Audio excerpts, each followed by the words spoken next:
আল্লাহ তাআলার কাছে লাখো লাখো শুকরিয়া যে প্রথম রমজান, প্রথম সেহরি এবং প্রথম ইফতার আলহামদুলিল্লাহ খুব ভালোভাবে পালন করে নিলাম। তার সাথে সাথে প্রথম রমজানে তার ইবাদত পালন করতে পেরেছি। আল্লাহ তাআলার কাছে লাখ লাখ শুকরিয়া যে আমি এবার বছরের রমজান, সেহরি, ইফতার সব কিছুই পাচ্ছি। হ্যালো এভরিওয়ান, আসসালামু আলাইকুম। Welcome back to my new another blog. Masfi জলডান ব্লগ থেকে মাসফির মম বলতেছি। কি অবস্থা সবার, কেমন আছেন সবাই? আই হোপ যে যেখানে আছেন ভালো আছেন, সুস্থ আছেন। সেহরি শেষ করে যেগুলো হাঁড়ি পাতিল ছিল সেগুলোকে আমি ধুয়ে রেখে দিব, কারণ সকালবেলা বাচ্চাকে নিয়ে আমার স্কুলে যেতে হবে। যারা এই মুহূর্তে আমার ভিডিও দেখা শুরু করেছেন তারা প্লিজ একটা লাইক দিয়ে একটা কমেন্ট করে আমার সাথে থাকতে পারেন। আর যদি আমার ভিডিওটি ভালো লেগে থাকে তাহলে প্লিজ আমার চ্যানেলটি সাবস্ক্রাইব করে দিয়ে আমার পাশে থেকে যেতে পারেন। সবাইকে জানাচ্ছি রমজানুল মুবারক। সবাইকে জানাচ্ছি রমজানের অনেক অনেক বেশি শুভকামনা এবং শুভেচ্ছা। কেমন কাটলো সবার রমজান প্লিজ কমেন্ট করে জানাবেন। আমার তো আল্লাহর রহমতে আলহামদুলিল্লাহ খুব ভালোভাবে একটা রমজান আমি পার করে ফেললাম। কিছু কাজ এগিয়ে রাখতেছি, কারণ সকালবেলা উঠে বাচ্চাকে নিয়ে স্কুলে যেতে হবে। রমজান মাসে আসলে স্কুলে যাওয়ার অভিজ্ঞতাটা ছিল না। আগে তো বাসায়ই থাকতাম, তাই সব কাজ কমপ্লিট করে নিতে পারতাম। এখন কিছু কাজ করে বাকি কাজ এসে দুপুরের পরে করতে হবে। এদিকে আমি সিঙ্ক পরিষ্কার করে পানি দিয়ে দিলাম ফিল্টারে। তারপরে ফজরের নামাজ আদায় করে নিব। নামাজ আদায় করা শেষ হলে একটু কোরআন পড়ে তারপরে ঘুমিয়ে যাব। তারপর সকালবেলা উঠে বাচ্চাকে ফ্রেশ করে নিয়ে স্কুলে চলে যাব।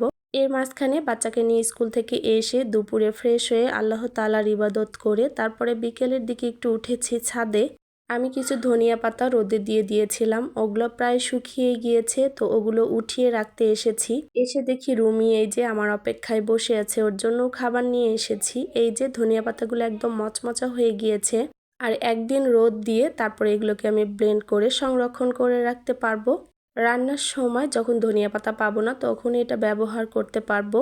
এদিকে দেখলাম সেলের সাইকেলটা ছাদেই আছে, এটাকে আমাকে এক সাইডে রেখে দিতে হবে। আর এপাশে দেখতে পাচ্ছেন আম গাছে কয়েকদিন আগেই দেখলাম কোনো মুকুল নেই, আর এত বেশি পরিমাণে মুকুল এসেছে, অসংখ্য আম ধরে এই গাছে। আমি এবার শেয়ার করব, গতবারও আমার এই আম গাছের ভিডিও আমার চ্যানেলে দেওয়া আছে, কি পরিমাণ আম ধরেছিল আর আমি কি পরিমাণ আচার করেছিলাম এই আম গাছের আম দিয়ে। তো এপাশে রুমি বসে আছে আর আমার কিছু শুকনো কাপড় আমি উঠিয়ে নিয়ে যাব। ইফতারের রান্না শুরু করে দিব, তখন আর ছাদে আসা সম্ভব নয়। ছাদের কাজ সেরে একদম আমি নিচে চলে যাব। সাইকেলটা একপাশে রেখে দিচ্ছি, কারণ মাঝে মাঝে এসে ও এখানে সাইকেলটা চালায়। এজন্যই সাইকেলটা ছাদেই রেখে দেওয়া হয়, বারবার ওঠা নামার ঝামেলার জন্য। ছাদের সব কাজ সেরে আমি এখন চলে যাচ্ছি বাসায়। বাসায় গিয়ে আমি অলরেডি রান্না কিছু করেছি, বাকি কিছু রান্না বসাবো। এখানে আমি সন্ধ্যার জন্য এবং সেহরির জন্য তরকারি রান্না করে রাখতেছি। আলু বেগুন দিয়ে মিরকা মাছের ঝোল করব আর একটু কিছু ভর্তা আইটেম করব। দুজন মানুষ খুব অল্প পরিমাণে খাবার রান্না করতে হয় রমজান মাসে। বেশি খাবার রান্না করলে দেখবেন খুব পরিমাণে খাবার বেঁচে যায়, অপচয় হয়। এজন্যই আমি খুব হিসেব করে রমজান মাসে খাবার রান্না করি। আমার বাসায় আমি এবং আমার হাজবেন্ড দুজনেই যখন রোজা রাখি তখন দেখবেন দিনের খাবারগুলো বেঁচে যায়, ওগুলো আমার নষ্টই হয় বেশিরভাগ। এজন্য আমি অল্প অল্প করে খাবার রান্না করি, যেন আমরা ইফতার এবং সেহরিতে খেয়ে শেষ করতে পারি। একদিনে রান্না করা খাবার আমার আরেকদিন খাওয়ার অভ্যাস নাই, এজন্য খুব অল্প পরিমাণে আমি তরকারিটা রান্না করে নিচ্ছি। আলু এবং বেগুন দিয়ে মিরকা মাছটা ঝোল করব, তার জন্য আমি আলুটা ভেজে নিব। যেহেতু বেগুন সিদ্ধ হতে খুব অল্প সময় লাগে, আলুটা ভেজে নিলে তরকারিটা কিন্তু খুব তাড়াতাড়ি রান্না হয়ে যাবে। আলু এবং মাছ আমার অলরেডি ভাজা কমপ্লিট। আর এপাশে আমি বেসন গুলে রাখলাম। ইফতারের 15 মিনিট আগে আমি বেগুনি তৈরি করে নিব। আর এই যে আলু বেগুন কষিয়ে এখন আমি মাছ দিয়ে ঝোল করব। ব্লেন্ড করা ধনিয়া পাতা দিয়েছি, এজন্য তরকারির কালারটা কেমন যেন সবুজ সবুজ হয়ে গেছে। যাই হোক, তরকারিটা কিন্তু মাশাল্লাহ অনেক মজা হয়েছিল খেতে। আর মিরকা মাছ আমার বরাবরই খুব একটা পছন্দের মাছ। আর ঝোলের তরকারি আমি সবসময়ই রান্না করি রমজানের জন্য কম ঝাল এবং বেশি পরিমাণে ঝোল দিয়েই তরকারি খাই আমরা। রান্না রেখে কিন্তু চলে এসেছি, কারণ আমার ছেলে বুন্দিয়া খাবে। বুন্দিয়া রান্না শেষ হওয়ার সাথে সাথে সে বলেছে আমাকে ইফতারি খেতে দাও। ও বুঝে ইফতার মানেই হচ্ছে বুন্দিয়া বেগুনি, এগুলা হচ্ছে রেডি হওয়ার সাথে সাথে খেতে হবে। এগুলো খাওয়া শেষ করে সে ওয়েট করবে, আমরা যখন ইফতার করব তখন আমাদের সাথে সে ইফতার করবে। আমিও ছোটবেলায় এরকম করতাম, আমার মায়ের ইফতার রেডি হয়ে গেলে সাথে সাথে আমি ইফতার করে নিতাম।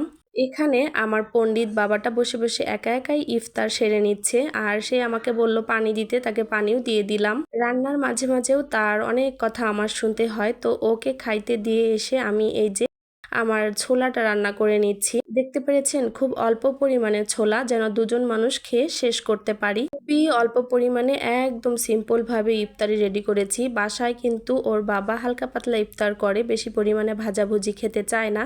তো এখানে আমি ৫-৬টা পেঁয়াজও করে নিচ্ছি। পেঁয়াজু বেগুনি এগুলো আমার একটু বেশি পছন্দ, আর আমার ছেলে তো খুব বেশি পরিমাণে বেগুনি খায়, তারপরেও সেই বেগুনিগুলো মচমচে হতে হবে। টেবিলে আমি আস্তে আস্তে করে ইফতার আইটেমগুলো রেডি করে নিচ্ছি। ইফতারের প্রায় সময় খুব কাছাকাছি হয়ে গিয়েছে। যারা আজকে নতুন আমার চ্যানেলটি প্রথম ভিজিট করেছেন তাদের কাছে একটা রিকোয়েস্ট থাকবে, আমার ভিডিওর কোনো অংশ যদি আপনাদের কাছে এতটুকু পরিমাণ ভালো লেগে থাকে তাহলে প্লিজ আমার চ্যানেলটা সাবস্ক্রাইব করে দিয়ে আমার পাশে থেকে যেতে পারেন।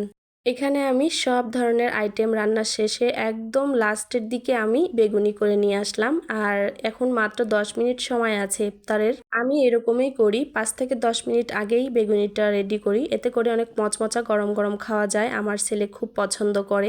এখন আলহামদুলিল্লাহ আমরা সবাই একসাথে ইফতার করে নিব। আজান দিয়ে দিয়েছে, আমরা অলরেডি ইফতার আইটেম গুছিয়ে নিয়ে বসে পড়েছি। ইফতার সামনে নিয়ে বসে দোয়া পড়তেছি, আর আল্লাহ তাআলার কাছে সবার জন্যই অনেক বেশি দোয়া রাখলাম, সবাই যেন এই পুরো রমজান মাসটা অনেক ভালোভাবে সুস্থভাবে রমজানটা পালন করতে পারে। আল্লাহ যেন আমাদের সবাইকে সেই তৌফিকটা দান করে। সবার পরিবারে আল্লাহ যেন রহমত বরকত দান করে, সবাইকে ভালো রাখে, সুস্থ রাখে। তো ইফতারি শেষ করার সাথে সাথে আজকের ভিডিওটা এখানে রেখে দিচ্ছি। দেখা হয়ে যাবে নেক্সট কোনো ভিডিওতে। ততক্ষণ পর্যন্ত সবাই ভালো থাকবেন, সুস্থ থাকবেন, আর আমাদের জন্য বেশি বেশি করে দোয়া রাখবেন। আল্লাহ হাফেজ সবাইকে। আসসালামু আলাইকুম।